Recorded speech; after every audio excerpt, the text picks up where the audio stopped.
If you have been following the gospel readings this season, you might have thought that we would be finished with John's gospel by now. Well, we have a few more Sundays to go. And the readings skip around a little bit. So here we are in chapter 13 of John's gospel, and before we were in chapter 20, and next week we'll be in chapter 14. So someone had a reason for doing this out of sequence reading rotation. It wasn't I, it wasn't Ashley. We didn't choose to do this. You know, sometimes I get kind of irritated with some of our other Christian brothers and sisters when they say Episcopalians just don't have much Bible sense. Well, we read 3 readings from the Bible every week, and we do this in a 3-year rotation, so we really know more about the Bible than most of them.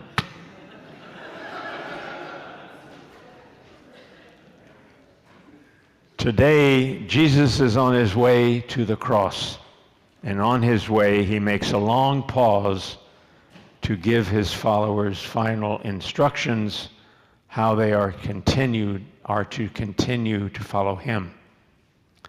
This Sunday's gospel reading with his commandment to love one another is part of a long discussion at what is said to be the Last Supper, as Jesus moves toward his crucifixion.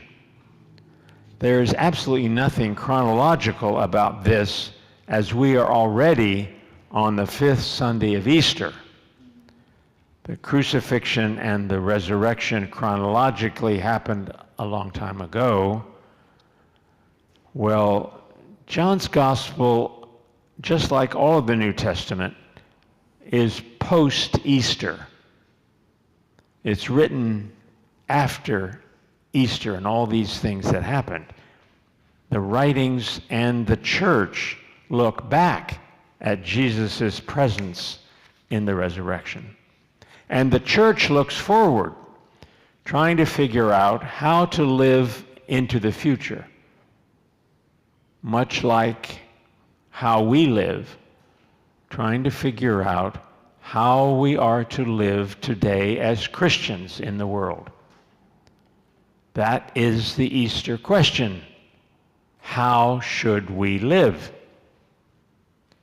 In last Sunday's gospel, Jesus tells Peter to feed my sheep, which could mean taking care of those folks who are followers of Jesus, or perhaps it could be a wider circle of people. As time has gone on, the meaning of who are the sheep and who are not the sheep has widened, at least in some circles. In the life of Jesus, in his ministry, short as it was, he got a group together and he sent them out into the world to do what he wants done in the world.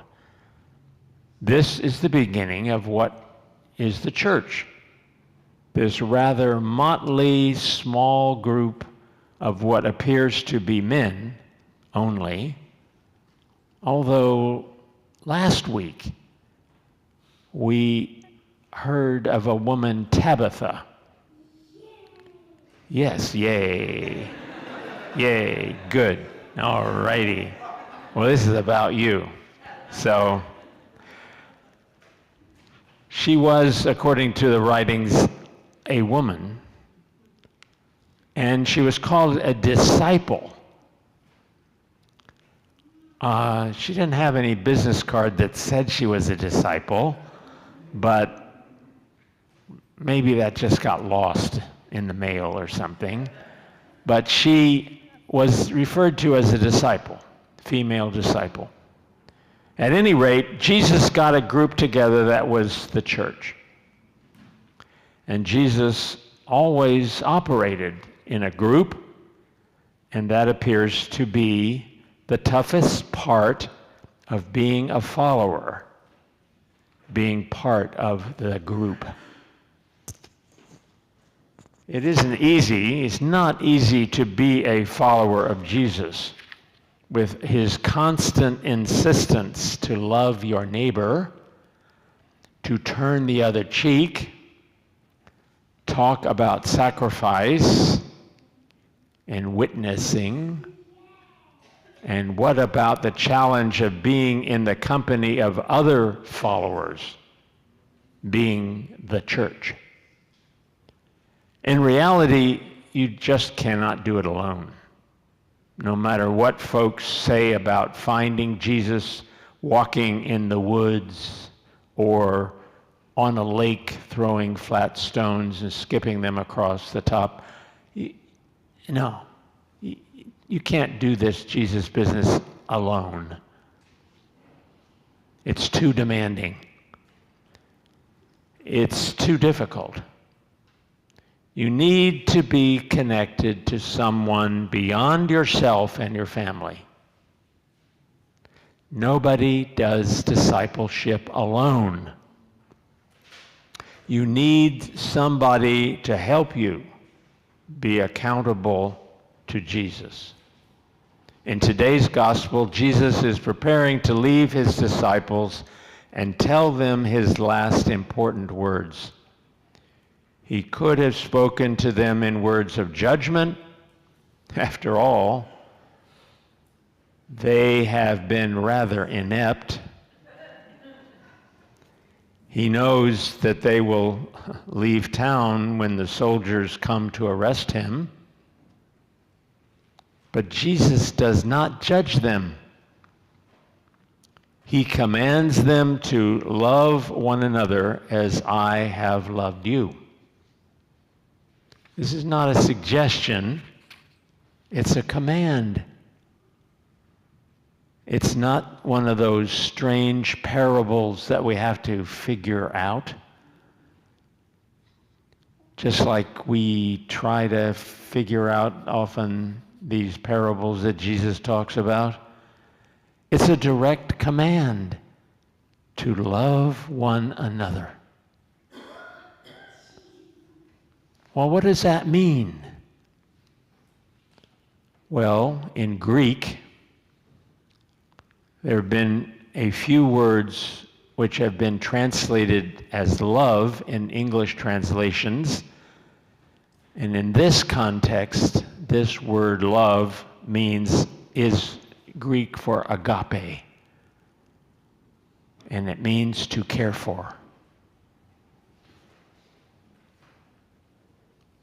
So in this situation, at this point in Jesus' life, he is commanding the disciples, the church, to care for one another. In light of what he knows lies ahead for these disciples, this seems to be what they need to hear for the rough road ahead of them. Care for those around the table at supper with the Lord. Don't dismiss this form of love from John's gospel as being irrelevant or parochial to the great social problems we face today. Love, caring for one another, is often easiest at a distance. I think it was Mark Twain who said, "I love humanity, it's people I can't stand." Sounds like him, doesn't it? John's gospel implies that as hard as it is to love your enemy, it's even more difficult to love a person who disagrees with you about politics, or about a vote on the vestry, or about the neighbor who insists on mowing his yard before dawn on a Saturday morning. Maybe that's why Jesus doesn't suggest in-house, in-church love. He commands it. And further, Jesus drives home the point. By this the world will know you, he says. They will know you are my disciples, that you care for one another. Agape. This is the mark of faithfulness. So as we come to the table this morning to share in the body and blood, the bread and the wine, in the supper of the Lord, let us renew our promise to love one another, to care for one another, sharing this meal as guests of the Lord's table. Amen.